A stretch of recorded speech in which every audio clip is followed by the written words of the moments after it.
জাতিসংঘ মিশনে নিহত রাজারহাটে শান্ত মণ্ডলের দাফন সম্পূর্ণ, পরিবারে চলছে শোকের মাতম।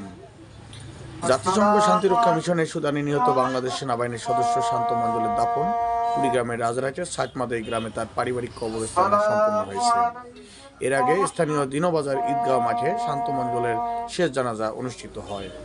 এ সময় শান্ত মণ্ডলের আত্মীয়স্বজন সহ হাজার হাজার জনতা তার লাশ এক নজর দেখতে ভিড় করে। সেখানে হাজার হাজার মুসল্লিও অংশগ্রহণ করেছে।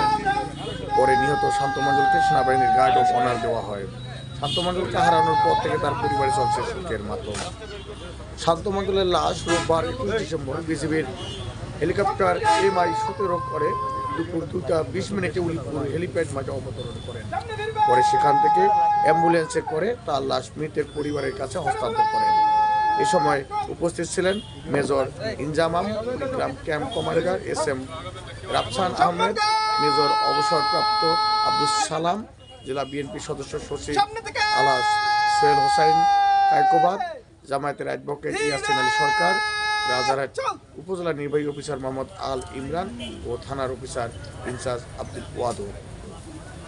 শান্ত মণ্ডল কুড়িগ্রাম জেলার রাজারহাট উপজেলার সাতমাদাই গ্রামের মণ্ডলপাড়া সৈনিক পরিবারের বাসিন্দা। মৃত সাবেক সেনা সদস্য নূর ইসলাম মণ্ডল ও সায়রা বেগমের ছোট ছেলে।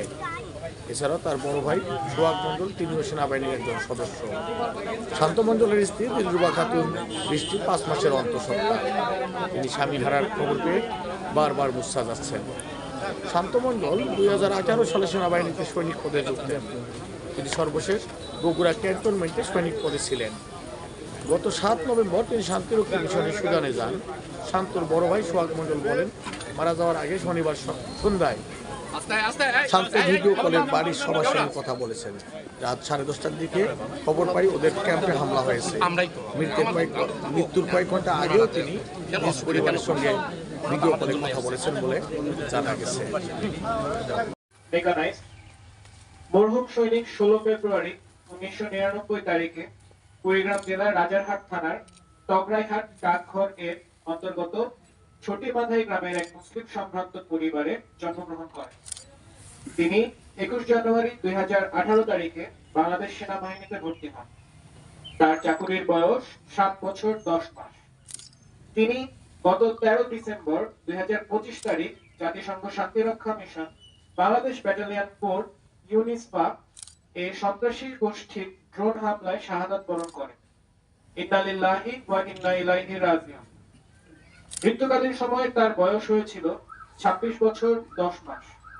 সৈনিক জিডি শান্ত মণ্ডল ব্যক্তিগত জীবনে বিবাহিত ছিলেন। মৃত্যুকালে তিনি অন্তঃসত্ত্বা স্ত্রী এবং অনেক শুভানুধ্যায়ী রেখে যান। তার নিকট যদি কারো কোনো দেনা পাওনা থেকে থাকে তবে সরাসরি মরহুমের বড় ভাই এবং চাচার সাথে যোগাযোগ করার জন্য অনুরোধ করা হয়।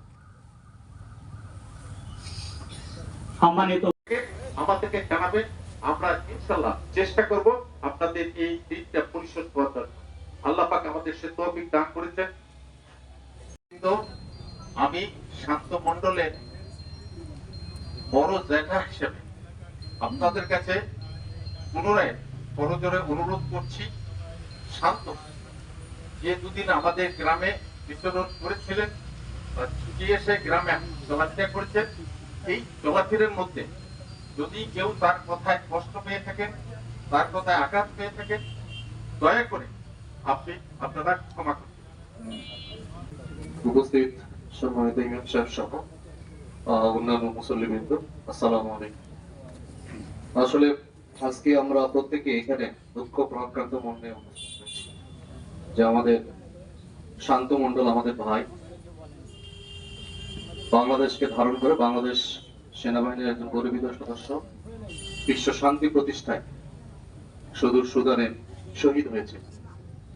আমরা বাংলাদেশ সরকারের পক্ষ থেকে, জেলা প্রশাসন, উপজেলা প্রশাসনের পক্ষ থেকে তার অবদানকে স্বীকার করছি, তার প্রতি কৃতজ্ঞতা জ্ঞাপন করছি এবং তার পরিবারকে এই শোক সইবার জন্য মহান আল্লাহ তাআলা তাদের সহায় হোক এবং উপজেলা প্রশাসন, জেলা প্রশাসন তার পরিবারের সার্বিক সহযোগিতায় সর্বদা প্রস্তুত থাকবে।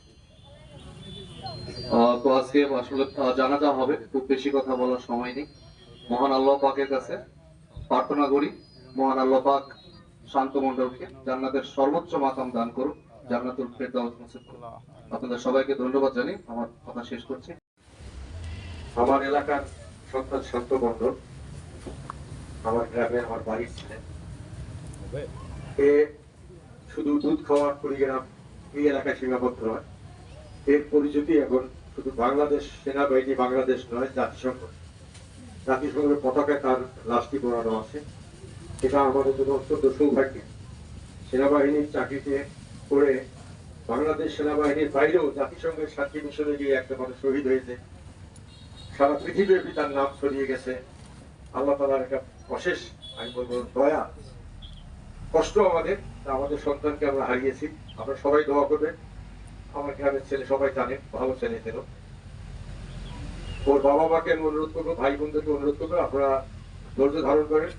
আল্লাহ তাআলা নিশ্চয়ই এর মধ্যে ভালো কিছু রেখেছেন, তাই আল্লাহ তার প্রিয়কে উনি নিয়ে গেছেন। আমি সবাইকে অনুরোধ করব এর জন্য আপনারা দোয়া করবেন। আমরা যে মাইয়াতে জানাজা শরীফ হয়েছে, এনার নামটাও সত্য, আমি যতটুকু শুনলাম 1000 ছেলের ভিতরে একদম অন্যতম ছেলে ছিলেন। ইনি একজন সফল ব্যক্তি ছিলেন এবং বাংলাদেশ সেনাবাহিনী আমার মনে একজন সফল সদস্য ছিলেন। প্রত্যেকে আমাদেরকে এরকম বাস্তবের মুখোমুখি হতে হবে। আমরা আমাদের সবাই দুনিয়া থেকে চলে যেতে হবে। আমরা আমাদের সম্পদ, আত্মীয় স্বজন, কোনো কিছুই, ক্ষমতা কিছুই নিয়ে যেতে পারবো না। আমাদের সঙ্গে যাবে শুধু আমল। আমরা সবাই আজ থেকে দুনিয়ায় নিজে আমল করার চেষ্টা করব এবং আজকে তার আমরা সবাই দোয়া করব। তার জন্য আল্লাহ তাআলা তাকে জান্নাতুল ফেরদাউস দান করে। তার পরিবারের প্রতি আমরা সমবেদনা জ্ঞাপন করছি। জনাব বিএনপির পক্ষ থেকে গভীর সমবেদনা জ্ঞাপন। ধন্যবাদ সবাইকে। সম্মানিত